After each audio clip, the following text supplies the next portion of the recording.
Good morning ninth class. आज हम जो एक्सरसाइज करेंगे वो है 7.3।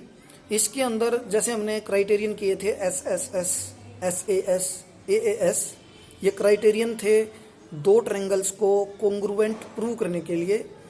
तो ये जो 7.3 एक्सरसाइज है इसके अंदर एक क्राइटेरियन और आया आपके पास जिसको हम कहते हैं RHS। ये क्राइटेरियन लगता है राइट एंगल ट्रायंगल में।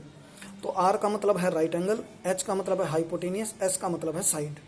तो अगर दो ट्रायंगल आपको दिए हैं और दोनों के दोनों राइट ट्रायंगल हैं, यानी उनमें 90-90 का एक एक एंगल है, तो अगर एक हाइपोटेनियस इक्वल है दोनों का और एक कोई सी भी साइड इक्वल है दोनों की, तो उसको हम बोलते हैं RHS क्राइटेरियन। तो ऐसे दो ट्रायंगल जो जिनमें एक एंगल 90 का है, जिनका हाइपोटेनियस इक्वल है, हाइपोटेनियस वो साइड होती है जो 90 के सामने होती है, और कोई सी भी एक साइड इक्वल है, तो ऐसे ट्रायंगल्स कॉन्ग्रुएंट हो जाएंगे RHS क्राइटेरियन के द्वारा।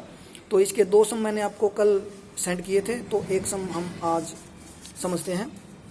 तो मैं करवा रहा हूँ आपको सम नंबर 5।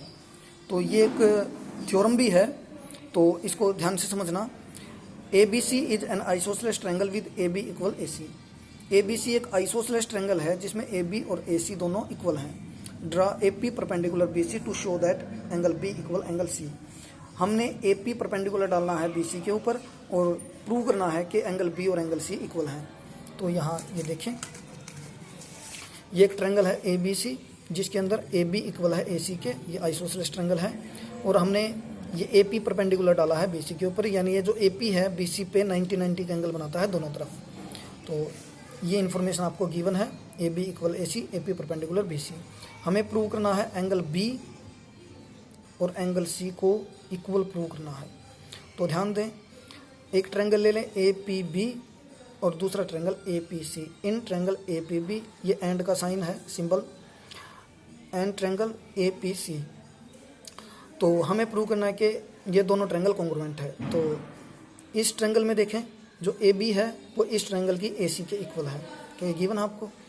दूसरा, इस ट्रायंगल में एक साइड है AP और इस ट्रायंगल में भी वही साइड है AP, तो AP खुद के इक्वल होगी, तो इसको हम बोलते हैं कॉमन।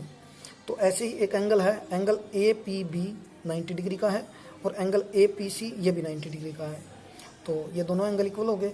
तो तीन चीज़ें होगी आपके पास, 90 डिग्री, एक हाइपोटेनियस, क्योंकि 90 डिग्री के सामने वाली जो साइड थी वो हाइपोटेनियस थी, यानी AB और AC, और एक साइड इक्वल होगी। तो ये क्राइटेरियन हो गया RHS, और ये दोनों ट्रायंगल हो गए कॉन्ग्रुएंट। ये कॉन्ग्रुएंट का सिंबल है। अब जब दोनों ट्रायंगल कॉन्ग्रुएंट हो गए हैं तो इनके कोरस्पोंडिंग एंगल्स इक्वल हो जाएंगे, तो एंगल B इक्वल हो जाएगा एंगल C के। तो बस ये 7.3 कंप्लीट करो अपनी फेयर नोटबुक में।